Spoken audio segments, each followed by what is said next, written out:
You know, you hear people say all the time, church is a hospital. Show grace. And this is actually biblical because the Bible makes it clear that all of us have fallen short. And the reality is that everyone is at a different season and place with a relationship with Christ, and that shows. But what you don't hear spoken of often is the flip side of that coin, because every coin has two sides. Yes, church is a hospital, but the reality is some patients aren't responding to treatment. And this reminds me of the lukewarm that Jesus talks about in the end time in the churches. They're not hot, but they're not necessarily cold neither. They're just staying very neutral, unresponsive to the gospel, but yet not grotesquely invested in sin. Yes, church is a hospital, but there are some people that are gravely ill with contagion.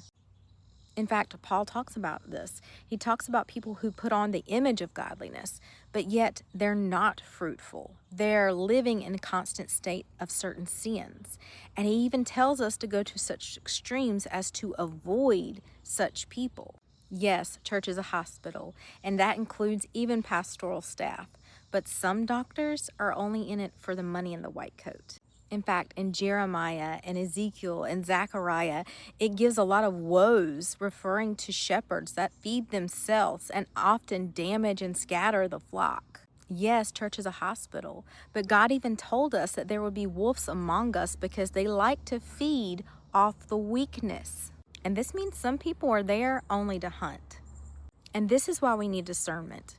And this is why it matters. I'm seeing far too many people being wounded by an unhealthy church, corrupt leaders, abusive religious environments, and walking away from the church altogether. Yet God still calls us to gather together and to grow together and to encourage and teach one another together. Listen, walking away from a bad experience at church is like never buying an apple as long as you live, because one apple you bought one time was so rotten when you cut into it that it repulsed you.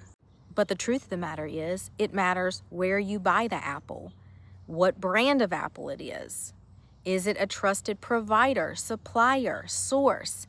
And maybe you do need to pick it up and inspect it before you just throw it in your cart. The reality is there are still good churches out there, and there are still good people out there. Listen, if you're looking for perfection, you'll definitely find performance, but all performance tends to wear off. But if you're looking for real, then there will be flaws mixed in with fruit. But ultimately, the fruit will outweigh.